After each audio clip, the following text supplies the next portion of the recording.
Walang kasinungalingan, serbisyong totoo lang. Sa Massive Rescue ngayong gabi, Kayo ang pumasok doon, kayo ang uminom, sinabisyo na namin kayo ng maayos. Kayo ang nagkaroon ng gulo, wala kami kasalanan. Hindi, sir. Muay Thai instructor ka, hindi ka pwedeng malakit basta-basta lalo na in public.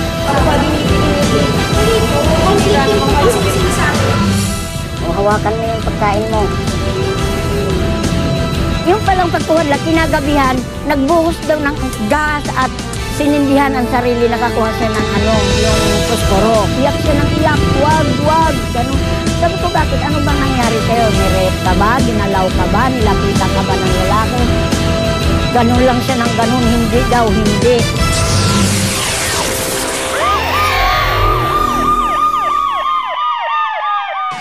sa Pasig, 4 na kataong napaaway sa isang kainan.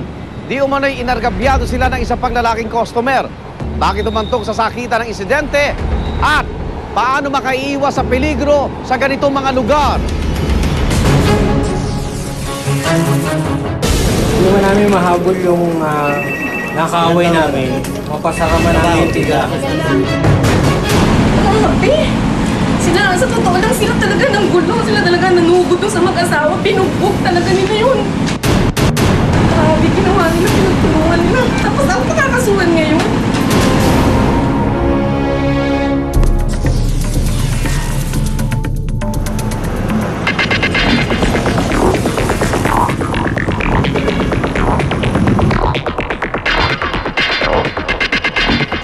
Mga bandang 10 yata, 10 o'clock PM, no?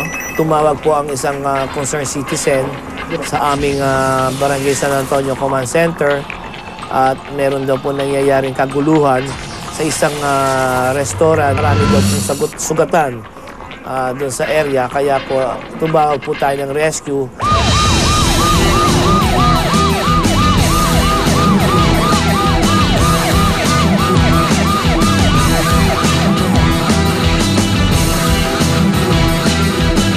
Nung dumating na po kami sa scene, pinurse aid po na natin at tinreat po natin muna yung mga sugatan bago sila nagpa-blatter. Sir, ano po nangyari sa inyo, sir? Inawat ko lang yung kasama ko, pinapigyan ko na. Tapos bigla ako sinapasabi sa isa ka pa eh. Wala na akong ginawa sa kanya. Base dun sa kwento nung apat, pinagmulan nun, yung hindi nagkaintindihan, natignan na hindi maganda yung babae na kasama nung kabilang grupo. Yun na, nagkakakulitan, nagkaroon na ng gulo. Sila ang mga nasaktan. Bigla na ako sinapot eh. Malaki ba yung sugat? Bali po mga ano po, mga 1 inches po. May laceration siya at kailangan madali agad po sa ospital at kaya ginawa muna natin ng nilinis po natin ang sugat at nilagyan po natin ng gauze para po hindi siya dumugo. Ay prevent natin yung bleeding para makaabot sa ospital. Nakailang inom po kayo? Ako? Ito, dalawa lang. Dalawa lang. Sinapak din po kayo? Maawat ako eh. Ewan ko ba, napagsilosan pa ata ako. Pangalawang ginabot po natin at yung babae naman po, ganun din po. Meron din siyang maliit na laceration, mga 2 inches sa may lower eyelid niya. Pinakawalan nila kayo, tapos lang sa nangyari. Sir, lagay mo ng ng yelo po. Hawakan niyo na lang po. Bukol din po.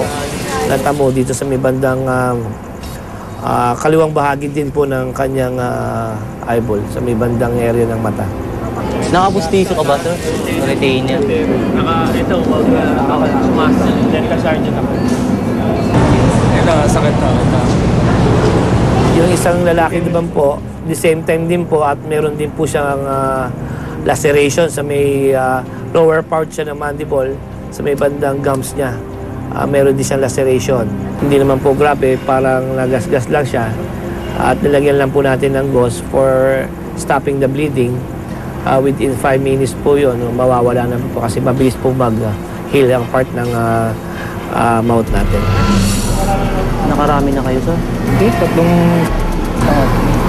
inawat ko maling kasama ko eh. Single po sila? Lumalabas po sa kalasingan po ang pulot dulo ng kaguluhan. Nakailang suntok po dyan? Isa lang. Nakaaway mo. Wala eh, tumakas yan.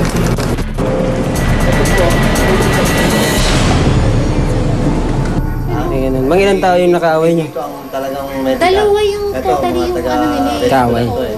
Ang magbibigay Kaso lang ang ng problema, medical certificate may dito mga sa- umawat. Ang problema, hospital. Ha? kami yung inawat. Yung namin mahabol yung nakaaway namin. Mapasakaman namin yung tiga. Kaya kayo ang pumasok doon, kayo ang uminom, sinabisyuhan namin kayo ng maayos, kayo ang Andres. nagkaroon ng gulo, wala kaming kasalanan.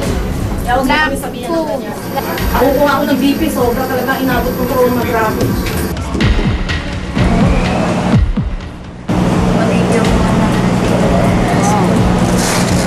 Muay Thai instructor. Hindi sir, Muay Thai instructor ka, hindi ka pwedeng malakit basta-basta lalo na in public.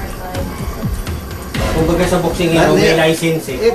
Kinausap ko yung may-ari ng kantin, sabi niya hindi niya talaga lubusan nakikilala yun. Ang pagkakaalam lang niya, instructor ng Muay Thai. Ganito ma'am, kasi malaki ang paniniwala nila, nakakilala niyo yung mga nakaaway nila. So, para naman maging, kung ma-advise ko lang kayo na doon kayo tumayo kayo sa gitna lang. Kung hindi nyo kayo tatayo sa gitna, kayo maiibig talaga yan. Ang masasabi ko lang ho, sila hindi ko kilalang personal. Dahil unang-una ho, napupunta lang naman sila sa tindahan para uminom. Mag-asawa po yun. Mag-asawa. Oo, mag-asawa po. Hindi nyo kilala pero alam nyo mag-asawa. Eh, ate sila lagi eh. May anak sila eh. May baby sila. Nakikita ko. Pero hindi nyo po kilala.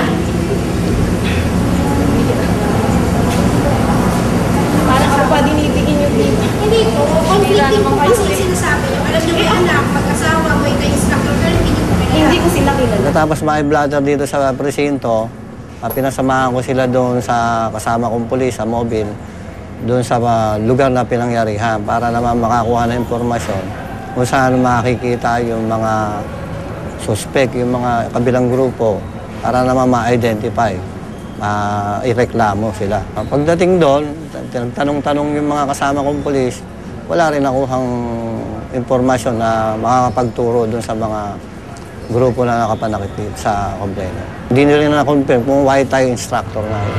Ako kakasuhan. Ako nga nag-derivation eh. Ako kakasuhan. Ang gusto pong mangyari nung may-ari, ipablatter niya na may insidente ganyan na hinaharas na siya nung apat. Na parang pinipiga siya, pinipilit siyang ilabas kung sino yung parang lumalabas ba na itinatago niya yung nakaaway nila. Wala naman siyang alam talaga.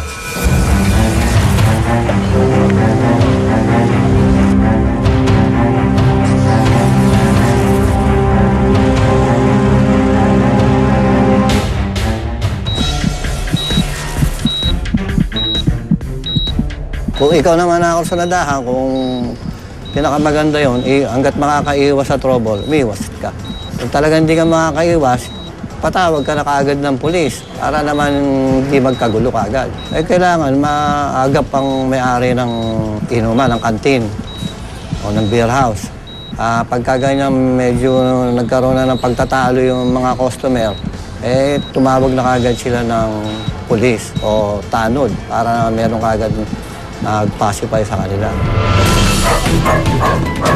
Ngayon, lumapit ng isang consequence na nagtanong kung pwede rin na-rescue si nangangailangan siya talaga ng tulong. Sinangguni ko nga sa